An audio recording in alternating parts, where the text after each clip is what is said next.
சரவண ஜோதியே நமோ நம. வாழ்க வையகம், வாழ்க வளமுடன். அனைத்து தமிழ் நெஞ்சங்களுக்கும் கனிவான வணக்கங்கள். கடன் இல்லாத மனிதனே இல்லை. பணக்காரனுக்கும் கூட அவன் தகுதிக்கு ஏற்ப கடன் நிச்சயமாக இருக்கும். கடனே இல்லாமல் நான் வாழ்ந்து காட்டுகிறேன் என்று நீங்கள் சவால் விட்டாலும் கிரகங்களும் விதியும் உங்களை எப்படியாவது கடன் வாங்க செய்துவிடும். அப்படி கடன் தொல்லையால் அவதிப்படுபவர்கள் ஏராளமாக இருக்கச் செய்கின்றார்கள். பல்வேறு பரிகாரங்களை செய்து கடன் தீர வேண்டிக் கொள்கின்றனர். என்ன செய்தாலும் அவர்களுடைய கடன் மட்டும் தீர்ந்தபாடில்லை என்று புலம்புபவர்களுக்கு மிக எளிதாக செய்யக்கூடிய பரிகாரங்களை இந்த பதிவின் மூலம் பார்க்கலாம். கடன் வாங்காத மனிதர்களே இருக்க முடியாது என்பதுதான் யதார்த்தம். மனிதர்கள் மட்டுமா, எல்லா நாடுகளும் கூட கடன் வாங்குகின்றன. ஆனானப்பட்ட திருப்பதி வெங்கடாஜலபதி சுவாமியே கடன் வாங்கித்தான் கல்யாணம் செய்து கொண்டார். எனவே கடன் வாங்குவது சகஜம். அதை கட்டுப்பாட்டுக்குள் வைத்து வாழ்க்கையை செவ்வனே நடத்த வேண்டும் என்பதே பெரியோர்களின் கட்டளை. பசியோடு கூட உறங்கலாம், கடனோடு உறங்காதே என்பது ஆன்மீகம் காட்டும் அறிவுரை. ஜோதிடத்தில் நமது முன்னோர்கள் மிக முக்கியமான விஷயங்களை சூட்சமான முறையில் சொல்லியிருக்கிறார்கள். ஒவ்வொரு ராசிக்கும் கடன்கள் அடைவதற்காக என்னென்ன செய்ய வேண்டும், எவையெல்லாம் செய்யக்கூடாது, எந்தெந்த கடவுளை வழிபடலாம் என்ற பரிகார முறைகளையும் சொல்லியிருக்கிறார்கள். ஒவ்வொரு ராசிக்கும் 2ஆம் வீடு தனஸ்தானம் என்று அழைக்கப்படுகிறது. இதன் மூலம் ஒருவரின் பொருளாதாரம் சம்பந்தமான விஷயங்களை தெரிந்து கொள்ள முடியும். ஒவ்வொரு ராசியின் 6ஆம் வீடு ரண ருண ரோகஸ்தானம் என்று அழைக்கப்படும். ஒவ்வொருவருடைய மன சம்பந்தமான வலி, உடல் சம்பந்தமான வலி, ஆரோக்கியம், கடன் போன்றவைகளை நாம் 6ஆம் இடத்தின் மூலமாக தெரிந்து கொள்ளலாம். ஒருவருடைய ஜாதகத்தில் 6ஆம் இடத்தில் லக்னத்திற்கு 6ஆம் இடத்தில் எந்த கிரகம் இருந்தால் எந்த மாதிரியான பலன்கள் ஏற்படும் என்பதை பற்றி பார்க்கலாம். 6ஆம் இடத்தில் சூரியன் இருந்தால் வெப்பம் சம்பந்தமான விஷயங்கள், வெப்ப நோய் சம்பந்தமான விஷயங்களும், அரசு சார்ந்த கடன்களும் இருக்கலாம். சந்திரன் இருந்தால் நீர் சம்பந்தமான பிரச்சனைகளும், சீக்கிரமே அடையக்கூடிய கடனும் இருக்கலாம். செவ்வாய் இருந்தால் இரத்தம் சம்பந்தமான பிரச்சனைகளும், பூமி சம்பந்தமான கடனும் இருக்கலாம். இவர்களுக்கு மருத்துவ செலவுகள் அடிக்கடி ஏற்படும். புதன் இருந்தால் நரம்பு சம்பந்தமான பிரச்சனைகளும், பணம் சம்பந்தமான பிரச்சனைகளும் இருக்கலாம். குரு இருந்தால் வயிறு சம்பந்தமான பிரச்சனைகளும், தெய்வ கடன் சம்பந்தமான விஷயங்களும் இருக்கலாம். சுக்கிரன் இருந்தால் மறைவிடங்களில் பிரச்சனைகளும், கொடுக்கல் வாங்கலில் சில சிரமங்களும் இருக்கலாம். சனி இருந்தால் முழங்கால், முழங்கை, இடுப்பு சம்பந்தமான இடங்களில் பிரச்சனைகளும், பூமி சம்பந்தமான இடங்களில் பிரச்சனைகளும் இருக்கலாம். ராகு இருந்தால் முகம் சம்பந்தமான பிரச்சனைகளும், பூர்வீக வழியில் சொத்துக்கள் பிரச்சனைகளும் இருக்கலாம். கேது இருந்தால் ஞாபக மறதி சம்பந்தமான விஷயங்களில் சிறிது இரக்கங்களும், கையிருப்பு சம்பந்தமான பிரச்சனைகளும் ஏற்படும். இனி உங்கள் ராசிக்கான கடன் தொல்லை நீக்கும் வழிபாடுகள் என்ன, ஆன்மீகம் காட்டும் பரிகாரங்கள் என்னென்ன, செல்ல வேண்டிய ஸ்தலம் என்ன என்பதனை பற்றி காண்போம்.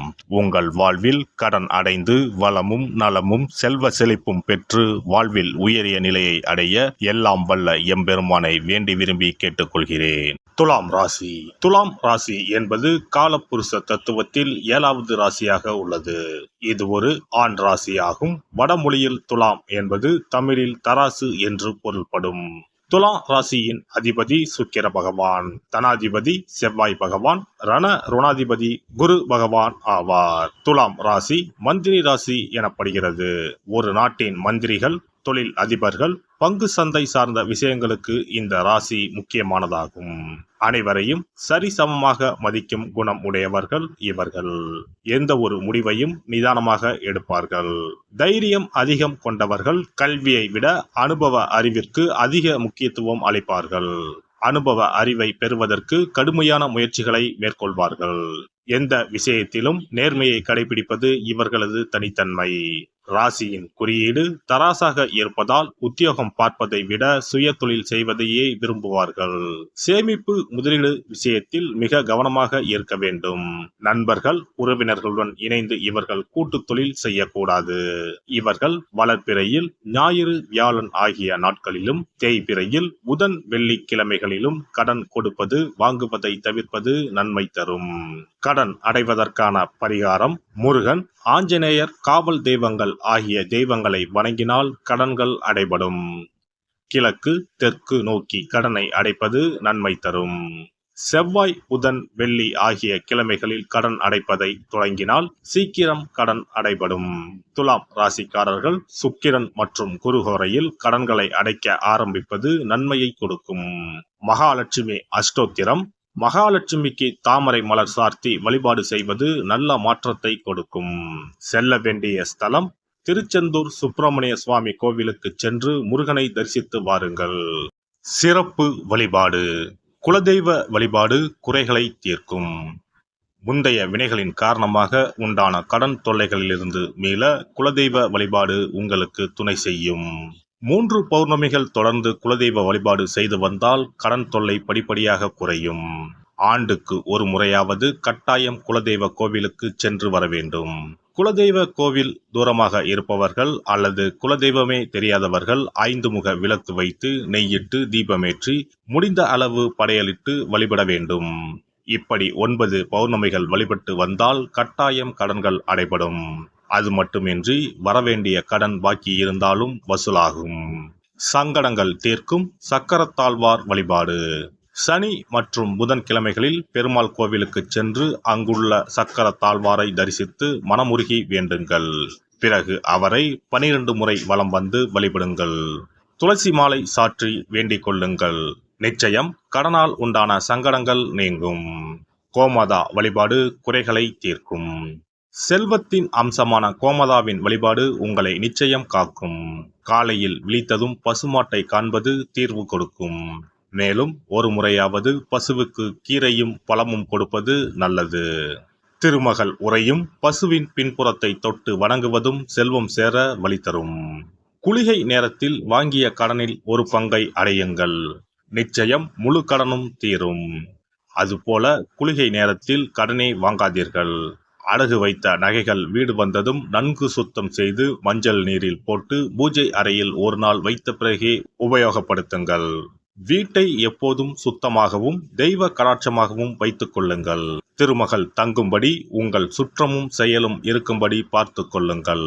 கடன் தீரும் வரை பூஜை அறையில் மஞ்சள் பொடியால் அக்ஷயம் என்று எழுதி வாருங்கள். தோரண கணபதியை அன்றாடம் விளக்கேற்றி வழிபடுங்கள். சதுர்த்தி நாட்களில் நைவேத்தியம் சமர்ப்பித்து வழிபடுங்கள். நிச்சயம் கடன் தீரும். ருண விமோசன பைரவர் வழிபாடு கட்டாயமாக உங்களின் எல்லா கடன்களையும் தீர்க்க உதவும். அதுபோல பிரதோஷ வழிபாடு நிச்சயம் எத்தனை பெரிய கடன்களையும் படிப்படியாக தீர்க்க உதவும். அதுபோல பஞ்சமி தினத்தில் அம்பிகையை எண்ணி விளக்கேற்றி வழிபட்டால் கடன் பிரச்சனைகள் தீரும். வெண்கலம் அல்லது பித்தளை விளக்கு வாங்கி வசதியில்லாத சிவாலயத்துக்கு தானம் கொடுக்கலாம். செவ்வாய் பகவானின் திருவருள் இருந்தால் கடன் இல்லாத வாழ்க்கை அமையும். விரய செலவுகள் குறையும். எனவே செவ்வாய் தோறும் செவ்வாயின் அதிபதியான முருகப்பெருமானை வணங்கி வேண்டலாம். சஷ்டி கவசம் பாடி சஷ்டி விரதம் இருப்பதும் கடன் சுமைகளை அறவே ஒழித்துவிடும். எல்லாம் வல்ல இறையருளால் நீங்களும் உங்கள் அன்பு குடும்பமும் உடல் நலம், நீலாயுள், நிறை செல்வம், உயர் புகழ், மெய்ஞானம் ஓங்கி வாழ்க வளமுடன். இந்த வீடியோ பதிவு உங்களுக்கு பிடித்திருந்தால் லைக் பண்ணுங்க, கமெண்ட் பண்ணுங்க, ஷேர் பண்ணுங்க, மறக்காம சப்ஸ்கிரைப் பண்ணுங்க. பக்கத்துல இருக்கிற பெல் பட்டனை கிளிக் பண்ணுங்க. நன்றி, வணக்கம். ஓம் நமச்சிவாய. சிவாய நம.